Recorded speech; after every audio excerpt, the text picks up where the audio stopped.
عداوت مجھ سے کیوں اتنی، میں تو قرآن کا داعی ہوں، رسول اللہ کا وارث، صحابہ الحمد کا للہ کفا سپاہی وسلام ہوں، علی مجھے عبادہ ہے الذین اصطفی کفر اما سے بعد نفرت، میں تو قال حق النبی کا صلی اللہ علیہ فدائی ہوں۔ وسلم طلب العلم فریضۃ علی کل مسلم۔ محترم ناظرین، شریعت اسلامیہ نے انسان کو ایک سب سے بڑی رہنمائی یہ بھی کی کہ انسان اپنی زندگی کو شریعت جس طریقے سے کہہ رہی ہے اس طریقے پہ گزارے، یعنی ایک مسلمان کو اسلام کے طریقے کو مانتے ہوئے، اسلام کے اصول و ضوابط کو مانتے ہوئے زندگی گزارنی چاہیے۔ اسلام جو اصول بتائے، جو قواعد بتائیں، جو اسلام رہنمائی جس چیز کی طرف کرے، اس چیز کو ایک مسلمان کے اوپر واجب ہوتا ہے کہ اسے اپنائے اور اس پر عمل پیرا ہو۔ جو ہم باب پڑھ رہے ہیں، باب قضاء الحاجہ، اس باب کے اندر آداب بتائے جا رہے ہیں، اصول بتائے جا رہے ہیں، ایک طریقہ بتایا جا رہا ہے کہ ایک انسان جب اپنی قضاء حاجت کو پورا کرے گا تو کن باتوں کا خیال رکھے گا اور کن چیزوں سے بچنا ضروری ہے، یہ بھی اسلام نے ہمیں بتا دیا۔ جیسے مثال کے طور پہ اگر کوئی انسان پیشاب و پخانہ کرنے کے لیے گیا ہے تو اتنی دور پر بیٹھے کہ کوئی لوگ اسے نہ دیکھ سکیں۔ آج ہمارے سماج کے اندر ایسا بھی ہو رہا ہے کہ ہمارے بہت سارے بھائی جاتے ہیں ساتھ میں، لیکن ساتھ میں بیٹھ کر ہی اپنی حاجت کو پورا کرتے ہیں، جو کہ سراسر غلط ہے۔ اسلام یہ چاہتا ہے کہ آپ کے شرمگاہ کو کوئی دیکھ نہ سکے، آپ کی عزت کی حفاظت ہو سکے۔ تو اسلام نے کچھ اصول بتائے ہیں، وہ ہماری ہی بھلائی کے لیے بتائے ہیں، لہذا اسلام کے اصول کو ایک مسلمان کے اوپر لازم ہے کہ اسے مانے اور اس پر عمل پیرا ہو تاکہ اس کے لیے نجات کا باعث بنے۔ جو ہم باب پڑھ رہے ہیں، اس باب کے اندر بہت سارے آداب بتائے ہیں۔ امید کرتا ہوں کہ آپ ان بابوں پر، ان احادیث، اس باب کے اندر جو احادیث بتائے جا رہے ہیں اس پر آپ عمل کر رہے ہوں گے، اور اللہ تعالیٰ سے دعا کرتا ہوں کہ اللہ تعالیٰ ہمیں مزید کہنے اور سننے سے زیادہ عمل کرنے کی توفیق عطا فرمائے، آمین۔ آئیے معزز ناظرین، ہم حدیث کا سب سے پہلے ہم اعراب دیکھ لیتے ہیں، اس کے بعد ہم حدیث کا ترجمہ دیکھیں گے، پھر حدیث سے جو مسائل استنباط ہو رہے ہیں وہ بھی ہم جاننے کی کوشش کریں گے۔ سب سے پہلے تو ہم اعراب دیکھتے ہیں۔ ان عائشہ رضی اللہ عنہا ان النبی صلی اللہ علیہ وسلم قال من اتى الغائط فلیستتر، رواہ ابو داود۔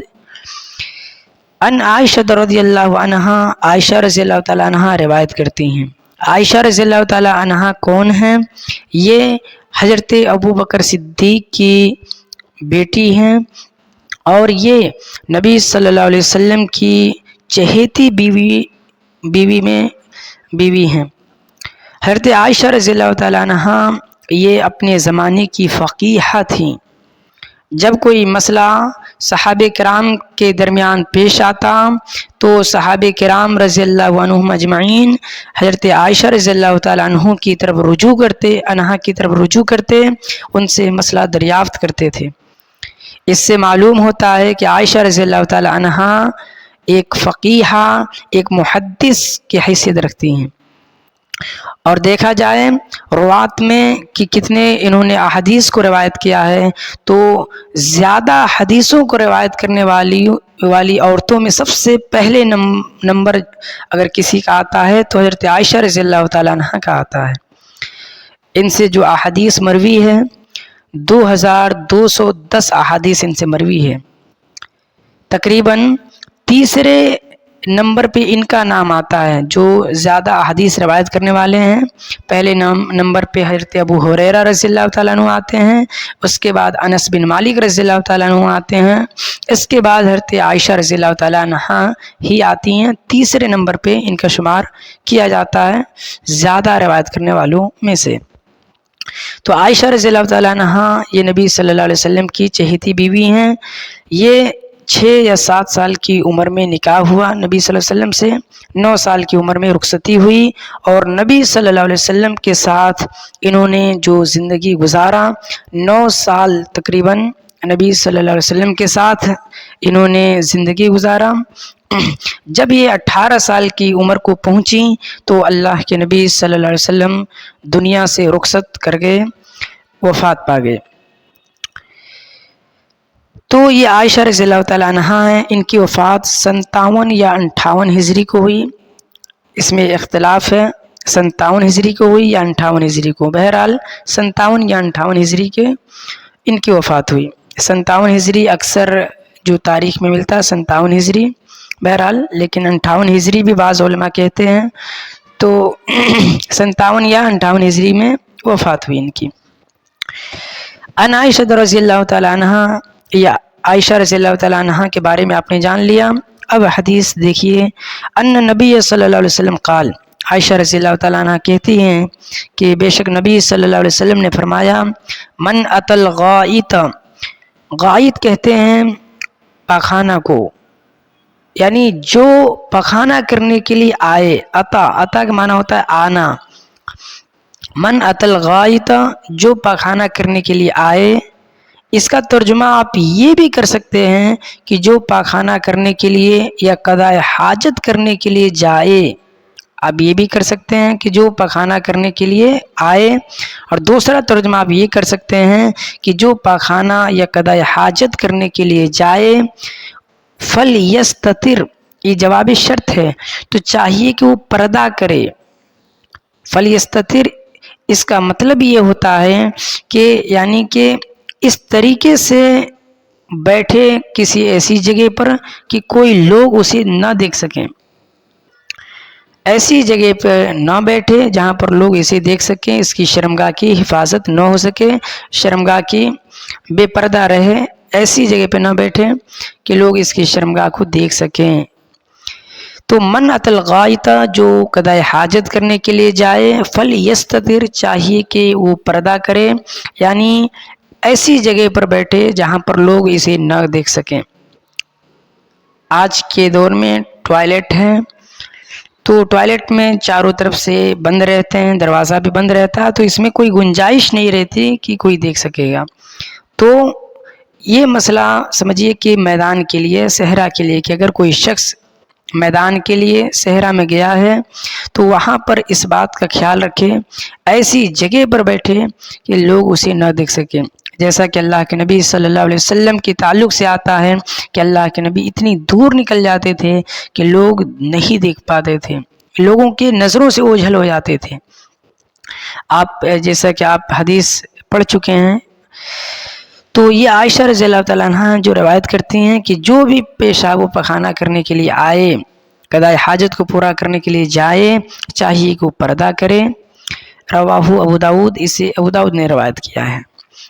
انہی سے ایک روایت آگے بھی ہے، دیکھیے، جب بھی عائشہ رضی اللہ تعالیٰ عنہ یہ جو راوی ہے، اس کے بعد جب عنہا کا لفظ آئے تو سمجھ جائیں کہ اس کا تعلق پچھلے والے حدیث سے ہے۔ انہا کا جب لفظ آ جائے نیچے تو اس کا مطلب یہ ہوتا ہے کہ اس سے پہلے والے راوی سے اس کا تعلق ہے، یعنی یہ جو حدیث ہے، اس حدیث کو پہلا والا راوی ذکر کر رہا ہے، اس سے پہلے والی حدیث کا جو راوی ہے وہ ذکر کر رہا ہے۔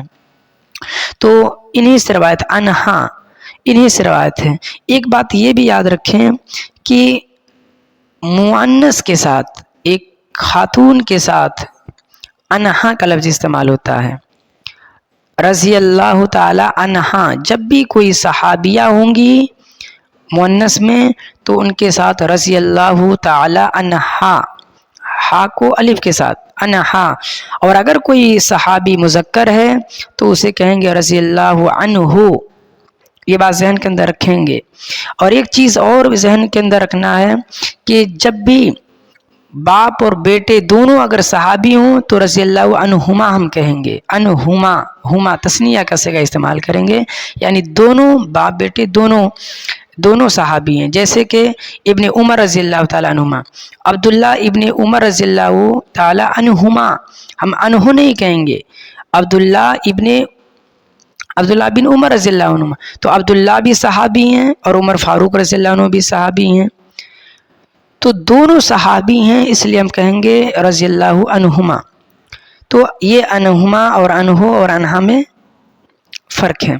ان نبی صلی اللہ علیہ وسلم، کہ بے شک نبی صلی اللہ علیہ وسلم کان اذا خرج من الغائط، اذا خرج جب جاتے یا جب نکلتے، من الغائط پیشاب و پخانہ کرنے سے، یعنی جب قضاء حاجت کو پورا کر لیتے، جب نکلتے، اذا خرج جب نکلتے، من الغائط اپنی حاجت کو پورا کر کے، قال کہتے، غفرانک، یہ ایک دعا ہے، انسان اپنی قضاء حاجت کو پورا کر لے تو یہ دعا پڑھے، اس کا معنی یہ ہوتا ہے کہ اللہ میں تیری بخشش چاہتا ہوں۔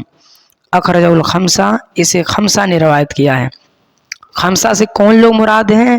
دیکھیے میں نے اس سلسلے میں ویڈیو آلریڈی بنا دیا ہوں، آپ ڈسکرپشن کے اندر دیکھ لیں گے، اس کے اندر ایک لنک میں ڈال دوں گا، اس کے اندر آپ دیکھ لیں گے اخرج الخمسہ سے کیا مراد ہے، اخرج الاربعہ سے کیا مراد، ساری چیزیں میں نے ذکر کر دی ہیں۔ اخرج الخمسہ سے مراد ابو داود، نسائی، ترمذی، ابن ماجہ اور احمد ہیں۔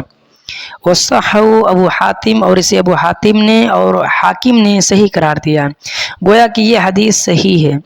اور یہ جو اوپر والی حدیث ہے یہ حدیث حسن ہے، بعض لوگ اسے ضعیف قرار دیتے ہیں، لیکن حافظ ابن حجر رحمہ اللہ نے اس حدیث کو صحیح قرار دیا ہے۔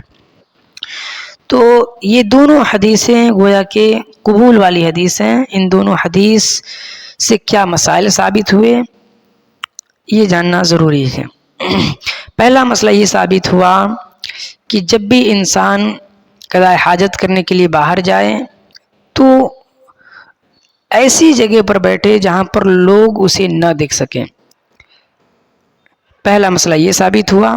دوسرا مسئلہ یہ ثابت ہوا کہ شرمگاہ کو چھپانا واجب ہے، اگر کوئی شخص شرمگاہ کو دکھا رہا ہے وہ حرام کام کر رہا ہے، شرمگاہ کو چھپانا یہ واجب ہے۔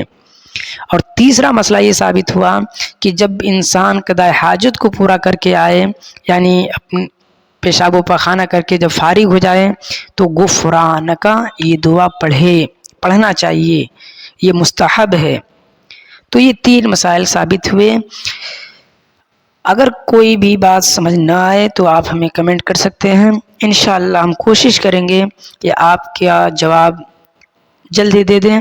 اللہ تعالیٰ سے دعا ہے کہ اللہ تعالیٰ ہمیں کہنے اور سننے سے زیادہ عمل کرنے کی توفیق عطا فرمائے، آمین۔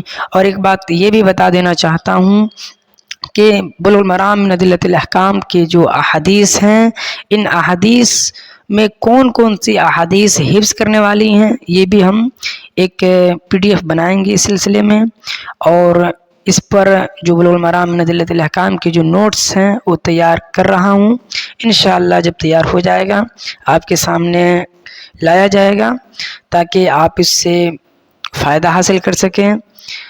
اللہ تعالیٰ سے دعا ہے کہ اللہ تعالیٰ ہمیں مزید محنت اور حدیث کو سیکھنے کی توفیق عطا فرمائے، آمین۔ والسلام علیکم ورحمۃ اللہ وبرکاتہ۔ آخر دعوانا ان الحمد للہ رب العالمین، والسلام علیکم ورحمۃ اللہ وبرکاتہ۔